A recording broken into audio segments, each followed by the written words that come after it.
personal development, it's about intentionally going through certain journey in life that gets you in a better place than you were before. Fundamentally, it's about growth, right? It's about advancement. It's about progress, particularly the inner and outer journey, how it applies to personal development for me. When you talk about the inner journey, it's about having introspection. So having the ability to reflect from time to time on what you are learning or how you are growing. One of my favorite quotes says, you don't learn from experience, you learn from reflecting on your experience. The other part, which is the outer journey, involves you as an individual and other people. Either you are getting feedback around your growth or learning, or you're getting coaching, or you are intentionally placing yourself in an environment, a challenging environment that allows you to continuously learn. So those two put together for me is how I see a personal development journey. Hey Femi, I'm really glad to have you. It's been great to get to know you after meeting you at that conference in Austin. Yeah. And I'm really excited to hear about your experience leading the learning function and what you've gathered. So thanks for joining. Thank you for having me, Vince. It's been a pleasure getting to know you as well. Great. While we're getting to know each other, one of the things that really struck me is your intentionality around personal development and how to bring it at scale. And so that's a topic I wanted to dive in today. Maybe the first way we can start this is by asking you to define, what do you see as personal development? Specifically, you had mentioned the concept of inner journey versus outer journey. Walk through how you think about those two components of personal development. Yeah, fantastic. So how I think about personal development, for me, it's about intentionally going through certain journey in life that gets you in a better place than you were before, right? So fundamentally, it's about growth, right? It's about advancement. It's about progress, right? So particularly the inner and outer journey, how it applies to personal development for me is, so when you talk about the inner journey, it's about having introspection. So having the ability to reflect from time to time on what you are learning or how you are growing. One of my favorite quotes says, you don't learn from experience, you learn from reflecting on your experience, right? So that just makes that introspection and reflection around learning or around development very critical. Another part of that introspection also includes setting simple goals, right? Hey, this is where I am now. This is where I want to be. And having something that is like a target for you, an objective, something you want to achieve. And those things typically comes when you have that introspection, right? So that's one part of personal development journey for me. The other part, which is the outer journey, involves you as an individual and other people, right? So either you are getting feedback around your growth or learning, or you're getting coaching, or you are intentionally placing yourself in an environment, a challenging environment that allows you to continuously learn. Again, you might have heard that, a lot of learning comes from challenges that people go through. Right. So if we understand that fundamentally, it means that we want to put ourselves in a challenging environment from time to time so that we can learn, we can grow. So those two put together for me is how I see a personal development journey, where you're going through an inner journey of introspection, reflection, and you're going through an outer journey, which is engagement and involving your learning and development with other people around you. I hope that kind of gives a little context into the inner and the outer journey and what it means for me. Yeah. I love that. What I really like about it is that the reflection is very critical. You need both going out and experiencing, and you need to do a step back and thinking about what it is that you have experienced. And that cycle is what drives the development. I know that this is one of the things that you think a lot about at DHL. How do you look to bring this balance to the employees that you support? That's a very, very good question. So we look to bring this balance, right, to our people here at DHL where I work by making sure that individuals are having that reflective moment. And it's not only happening once a year, right? We have times throughout the year where we create moments for employees or individuals to reflect around their goals, their objectives, and where they are, where they want to achieve. So there are several reflective moments throughout the year: career reflection, performance reflection, media reviews, end of the year reviews. So we do have those kind of processes that create space for individuals to reflect on where they are, where they want to go, come up with career aspirations, and things that we know our individuals strives for. On the other part of it, which is the engagement piece, is we are a very strong feedback-driven company. So we do ensure that there is a simple framework for individuals to have feedback with their leaders, with their peers, so that they can have that engagement and input around how they are growing or how they are developing as well. We also provide development assignments for people to kind of go outside of their comfort zone. Again, I would tell you, Vince, one of the things I've seen with this company since I joined day one is just that intentionality around developing people, creating that space for inner journey and engagement with outer journey with other people. And I think it's one of the reasons why I've stayed. I've been here now for 10 years, and that intentionality around personal growth and development for our people, I've experienced it personally. And also as a leader in the company, I can see it happening for our people. Interesting. I have a couple different questions here. Can you describe what a effective reflective moment is? What's the setup? Like, how do you get people to fully engage in that process? And what are the kinds of questions you're getting people to think about? Yeah, Vince, I think the questions can be very relative depending on what we want individuals or employees to reflect about, be it performance, be it career development, or, just individual development plan overall, right? Those questions are very relative.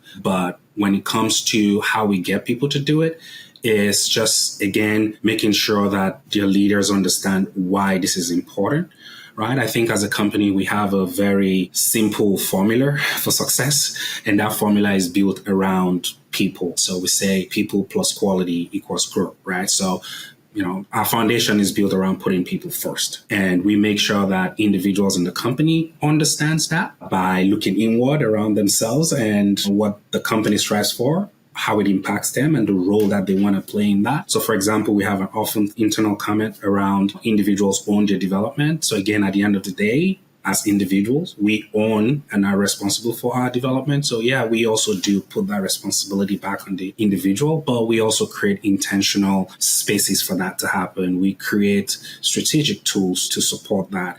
And we also make sure that leaders are supporting that in a very strong way. One of the humbling moment for me that I've had being here is hearing the regional CEO and my country CEO just talk about the importance of having an individual development plan. So it's like you sit with them, you want to talk about your career, they would ask you, what's your plan? What are the things you want to work on? What does your individual development plan looks like? What's in it? And once leaders intentionally and genuinely support things like that, then it makes people want to reflect, right, about themselves, so that when they are presented with an opportunity or they are asked that question, they want to make sure that they have an answer, or at least they have something they're working towards. So, like I said, in summary, number one, we create spaces for that based on our development and career processes or performance processes.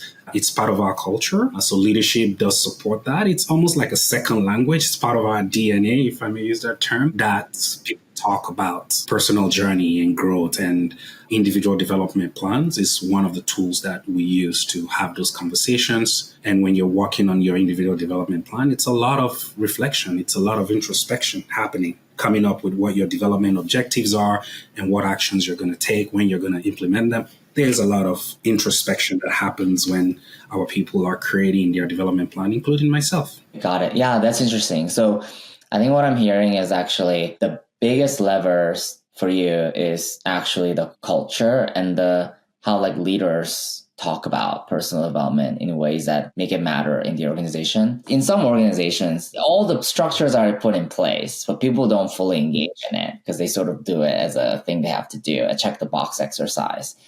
And what really makes it relevant is that the organization actually cares about it and the leaders actually talk about it and then engage in it themselves. And it seems like that's the main levers that you've built this practice upon. Yeah. And I mean, Vince, we do have, room for improvement, right? There's always room to improve in something. But like you said, the foundation is there. The intention is there. The behavior and the demonstration of it is there in our culture. And we're always looking for opportunities to identify individuals that don't have a development plan, or maybe there's no growth plan. If they are interested in growing their career, then we want to make sure they have one. But we also know that at some point people are okay with where they are in life, and that's totally fine, right? To be okay with where you are and you don't have a plan immediately on growing your career or making further advancement, it's totally okay. We just want our people to make sure that their time spent working in a company where they spend most of their life is purposeful, right? It's purpose driven. It connects with what they do every day. They're excited. They're engaged. I believe is one of the things that makes us a great place to work. We are creating that space for people to thrive internally. And I'm curious, based on your own experience and a lot of other companies you've interacted with, how you see the intentionality around personal development. What's your experience? Yeah, it's a good question. And I suspect it's probably a little bit different in different organizations, but at least the ones that I've experienced, whether it be McKinsey or like a venture studio I worked in, there are a few organizations I've worked in where personal development was a very big theme and like pillar for the organization. I think it had a few different components. One is they hired people who are naturally very driven to like grow, right? That was actually a really big criteria. So you're not trying to change people from not caring about growth to growth. They already came in sort of seeking development. But then I think they gave like the structure of the work lent itself to people constantly being put in situations that are slightly uncomfortable for them and making them stretch. Like the way that the progression happened, way that the performance review happened, systematically and structurally got everybody to constantly be on the outer journey of challenging yourself. It also had really strong feedback culture. So like there are some interest in inner journey moments that are more systematic, as you said, maybe during performance reviews and so on. But there's a lot of informal, ongoing reflection moments that are built on like strong feedback culture on both positive and constructive feedback, right? And then definitely in organizations where it seemed to be key, the leaders really cared about people development. For example, I think at McKinsey, partners and senior partners spent a lot of time every year doing reviews. It was part of their job responsibilities. And like the amount of hours they spent really thinking through different candidates was a very clear signal that it really mattered to the organization. And so those are some things that I saw then like naturally lend itself to everyone individually working hard to develop themselves. I see. Yeah, that makes sense to me. Yeah. But of course, you had to also provide a lot of like structured learning opportunities and stuff like that. I think that gave people like stepping stones. Yeah. And I think in certain environment as well, sorry to interrupt. Again, in certain environment and certain types of job, right? You get that group of people who are more self-driven for growth, right? And you have another environment, maybe that self-drive for growth is not there, maybe more focused on what the day's job is. And I think that if you look at an operational environment, right, a logistics environment where maybe you might have a lot of blue collar, type jobs, again, I think that you might have people that do the same type of role from time to time, and they just want to keep doing that, right? Also, they're always fighting fires, right? They're so busy. Like operational work is just constantly, there's so many things to do. So it's hard for them to just step back and take a moment because they're always fighting fires. Yeah. And I think the biggest challenge is operating in such an environment where there's a lot of operational demand, but then you can still pull people to continue to learn and grow. I think that that's one thing that sets us apart, right? That, we have a strategy, an idea, an approach, an intentionality for people, even in such environment, to still want to be able to grow themselves as well, right? What would you say is like the secret or the key to getting people to want to grow in operationally intense environment? Well, I would say it's a top secret. If not, then I won't be able to share it. In my own experience, what's the thing that leads people to want to grow in such an operational environment? Number one is actually seeing that opportunity exist, because it's one thing that for you to want people to grow. It's another thing that you actually have opportunity for them to grow in it. So again, fast forward or go back 10 years, joining this company, I wasn't just told that there are opportunities here. Like I saw them, right? Like you think about how global this organization is, you see nothing but growth opportunity. I think that in itself, being a global logistics company, kind of inspires people to want to grow. You can even look within and see growth opportunity, or you look around you and you see growth opportunity as well. So for me, I think that's the fundamental piece, right? That you see the opportunities are there and it inspires you to want to do something for yourself. I think that's so critical what you're saying. I fully agree with that. The clear visibility that growth opportunities are there. It's a matter of you putting in the effort to really seize the opportunity, I think is a difference. You talk about a lot of growth, but then it feels really abstract and you don't actually see the potential outcome you can get out of it, then it's just empty promise. Very interesting. I'm curious if you have found a particular way to measure progress on the inner and outer journey that you mentioned. So again, just first of all, to be clear, right, that inner and outer journey is a framework that personally I believe in as a talent manager and someone who's created a lot of leadership development frameworks myself. Just kind of want to be clear in that perspective. But when we talk about how we measure growth and how we measure development, I believe that, one of the ways we look at that is, number one, how many people today do have a development plan? And that's because of the fundamental agreement that if someone wants to grow, they need some sort of plan for it. So that's one. So we look at how many people are actually creating this development plan for themselves. How are they actioning those development plans?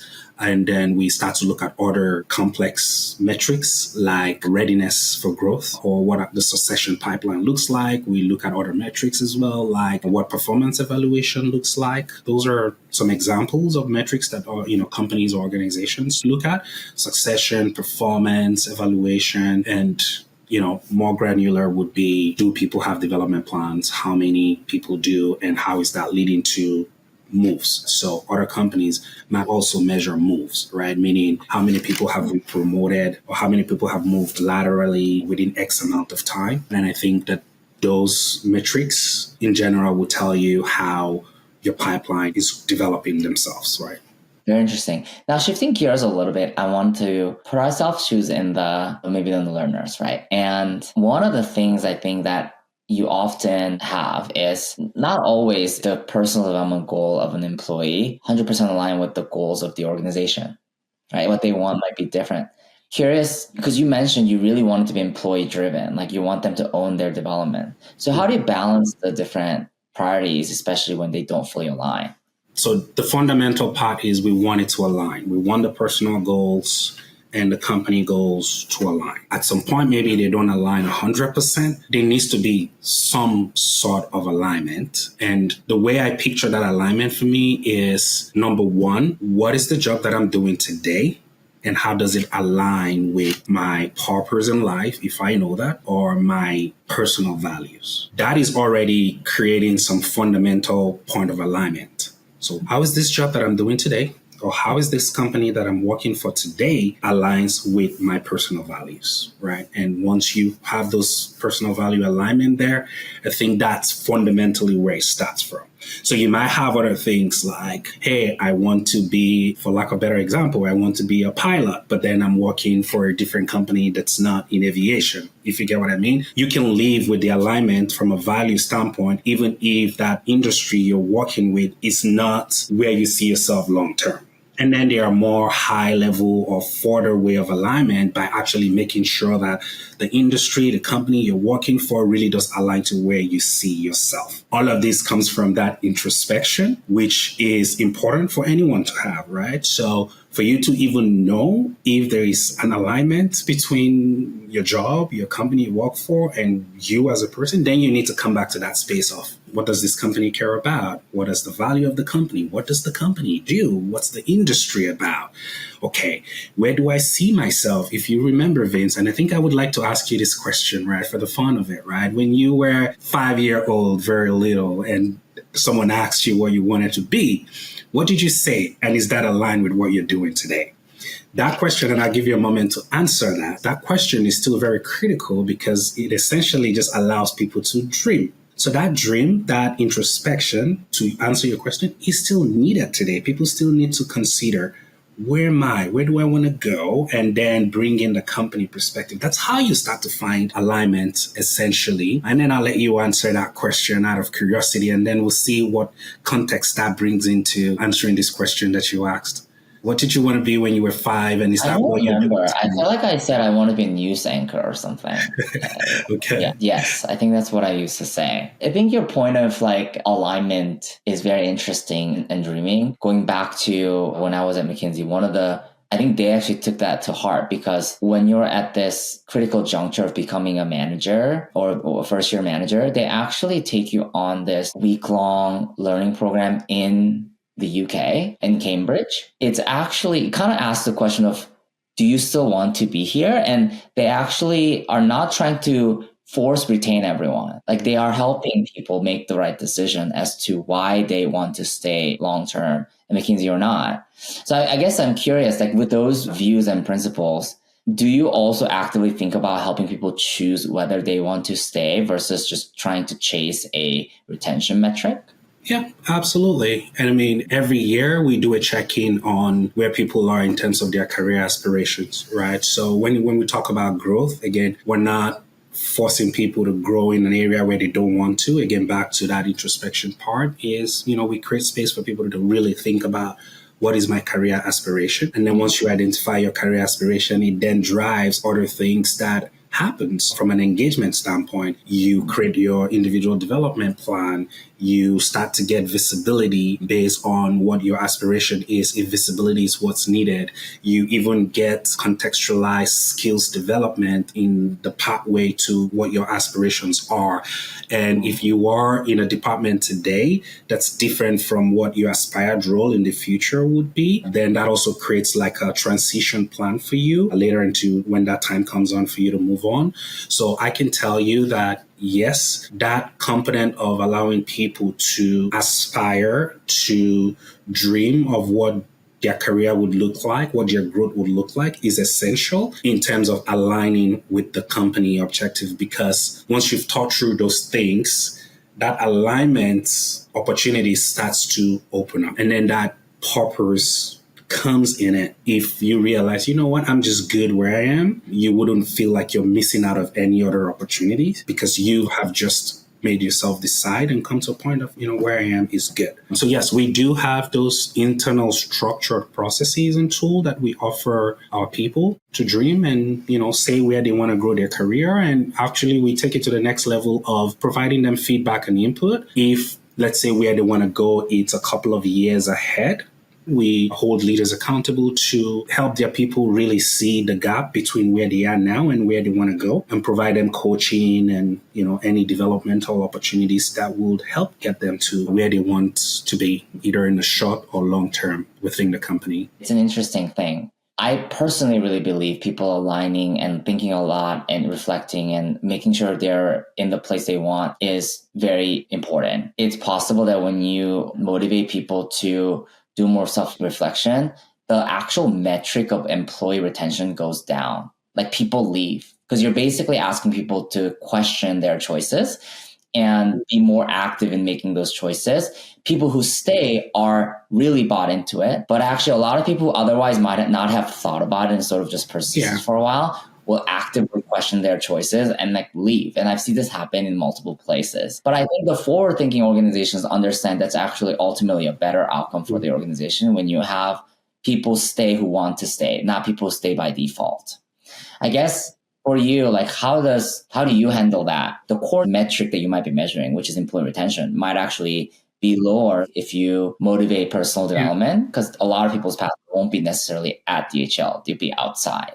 No, I mean, the way I see it is, again, if you're doing this from the scratch, right? Let's say you weren't talking about career aspiration or alignment and you just started doing it. Yes, I think you could see some really big attrition if people realize that this is not where I want to be. But I believe like a company, like DHL, big company globally, this is a process that's been happening for many years, that from day one or year one in the company, you are presented with that opportunity to reflect on if you are in the right place. In fact, I believe that part of our selection process also allows people to really learn more about our company culture and validate that this environment that they're coming in is where they want to be. So that said, personally, I think that process of aligning people's career goals and our company objectives, I don't see that, creating more attrition for us. In fact, I see that helping us retain our people.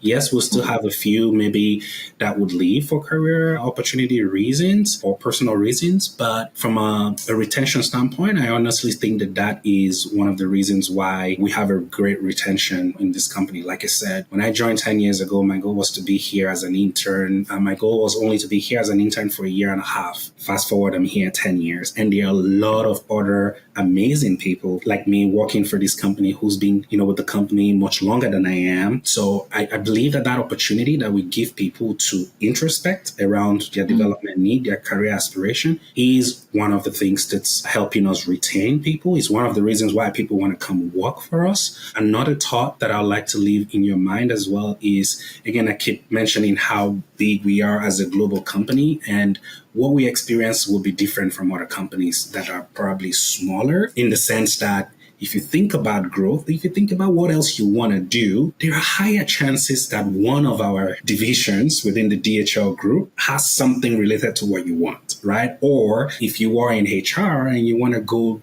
work in operations, there are higher chances that you could do that within the company. Because of how big we are, because of the different expertise and area of businesses that we have within our company, it makes people find certain career choices within this company that you might not have all in one spot with other organizations. Also, at some point in my journey, I was able to leave HR and go work in DHL operations for about 3 years. Again, that's because the company culture and environment provides that opportunity to be able to do that. And again, that was a personal choice for me because, again, I believe part of growing within a company comes with understanding the core of the company's business, right?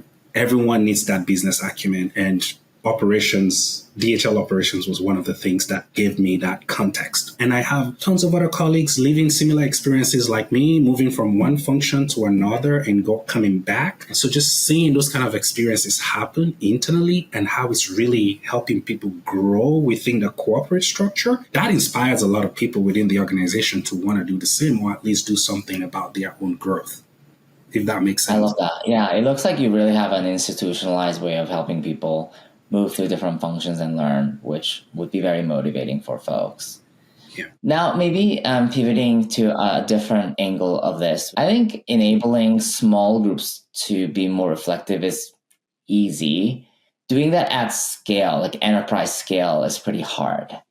And so I'm curious, what are the structural elements you've put in place to bring this to life across the entire enterprise? So I did mention a few already about some structured process that we have in place, maybe similar like other organizations. But again, this is something DHL has been doing for many years and we continue to be better at it. So one is having a structured performance evaluation process that happens every year, having, what we call talent reviews happening every year.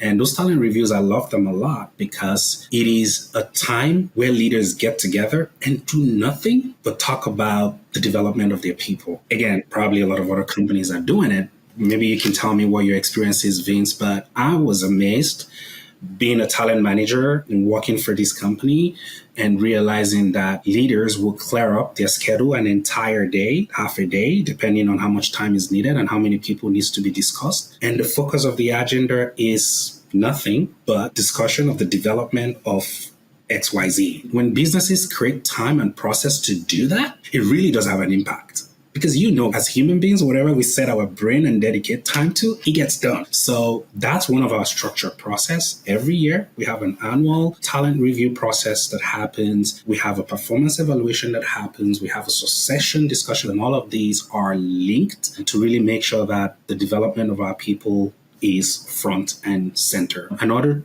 tool we just recently launched, which I'm super excited about as well, is a tool that's going to allow about 600,000 people that works for DHL globally to be able to search and apply for jobs within the groups in any country, in any function. Obviously, yes, when they look for the job, the platform also tell them what skills are needed for that job. They're able to compare it with what skills they have right now and what skills they need to develop to get to that other job that they've now found in this platform. But I think the beauty of it is just being able to leverage AI, because the platform has an AI feature or functionality in it that's just able to tell an individual in the US, in Ohio, that, hey, there is a job here in the UK that matches your aspiration. And this is how far you are from the job. And this is how you need to prepare for yourself to get there. All of a sudden, that's an introspective tool for an individual to go, oh, wow, I just saw this amazing opportunity. It's here. It's here. I would see myself living in this country one day. I would see myself in this role one day. Okay, good. Now I can start working on developing those skill sets and competencies to get me there. So that's how a tool like that, a strategy like that, globally rolled out, kind of influence people to introspect and then also influence them to engage with people around them to get them to where they want to be as well. So again, just to mention, a few, I think those would be, two big ones that I'm really excited about as a talent manager in this company, that, it's not just talking about development, but there is a strong strategy and actions and intention behind it to truly help people grow. And then, of course, we also talked about our culture that supports development. Again, like I said, from day one, in my 10 years here, I was hired for one job, but I've probably done 5 different jobs here, and I've worked with 5 different leaders. One thing that keeps consistency between those leaders is my development plan. So irrespective of the leaders, right, they're all synced in using individual development plan to help people grow. It is part of our culture. It is established, and every leader knows, and they're trained, they're coached on how to use that to help grow people. We do here that really helps us continue to scale on growth, right? So speaking about scale, growing 100 people is different from growing 100,000 people. And that's where the idea of the tool we launched, Career Marketplace, comes in, because then it just allows you to be able to scale growth, if that makes sense. I love that. Yeah. It looks like just the culture of the personal development that DHL has instituted seems really outstanding. You also mentioned there are things that you're continuing to try to improve for the organization and how it supports people's development. What are some of the challenges that you're still trying to improve? What's particularly hard about them? And what's your current approach to addressing them? So I would say, again, looking at the industry that we are in, right? And how much of a complex operational environment, that it is. And I believe that if only we can give more time for people to continue to learn, we will get there. But one of the biggest challenge, again, just remains people having that time to be able to dedicate that to learn more things in such an operational environment. But I believe that once individuals have that introspection of where they want to go to, for some reason, the time is no longer an issue, right? When people create IDP, then it gets done. But I will tell you that, just making sure that there's that time, speaking about scale, right? That there's that time that allows us to be able to scale, especially in a frontline environment. I think that would make a difference for us. So we are, working on that formula and trying to crack the code for frontline growth and learning. We've made some intentional effort and strategy to address that, right? So for example, our internal learning platform is accessible on a mobile phone, right? It's easy to reach, right? So we have made learning for frontline colleagues easily accessible, but again, comes to that dedicated time that allows people to consume the learning or allow people to participate in the opportunities that we keep creating at scale continues to remain an opportunity for, especially in the front line. So yes, Vince, if you have cracked the code or anyone who's cracked that code, I wanted to share some of those, best practices. I'd like to know, what people are doing in that space. But like I said, we have found some solutions right now that's helping us, but we're still not where we want to be.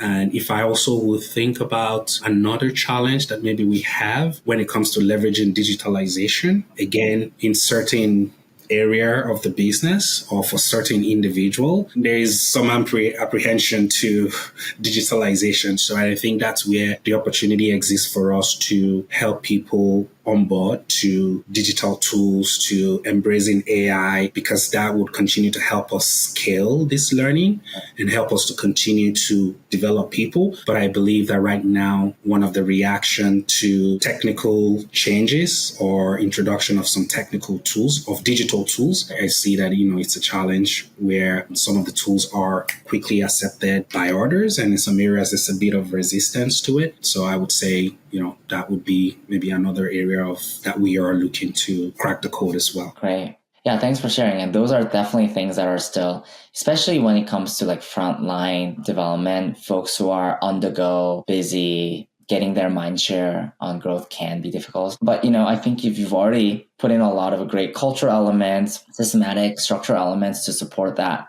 So I'm very excited to see how you continue to navigate that challenge. And any final words on organizations that are looking to support better employee-driven development? Any piece of advice before we close this discussion? Well, I would say my main piece of advice would be, number one, make it part of your culture. Like I said, it's easy to talk about development, but the actual work itself, when it gets down to the nitty-gritty or to day-to-day operations, it's easy that goes away and other things become priority. So I would say make learning, make development a big part of your culture, supported and driven by leaders as well, but also on the individual side, that it is a culture that individual knows to take responsibility for their own learning as well. And I think that just organically brings the individual and the support of the leader and continue to make it like an ongoing engine.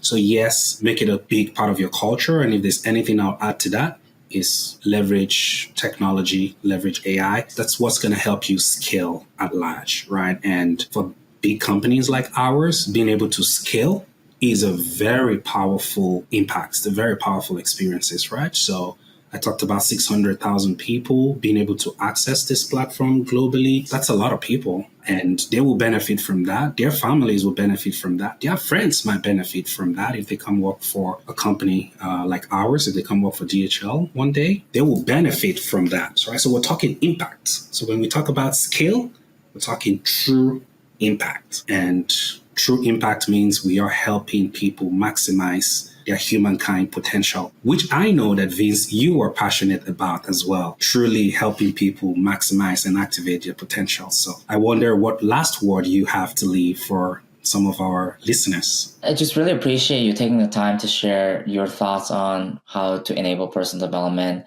how DHL has created a culture of development. Really excited to see how you continue to shape the organization. So thanks so much, Femi, for joining today. And I look forward to more conversations like this going forward. Thank you so much.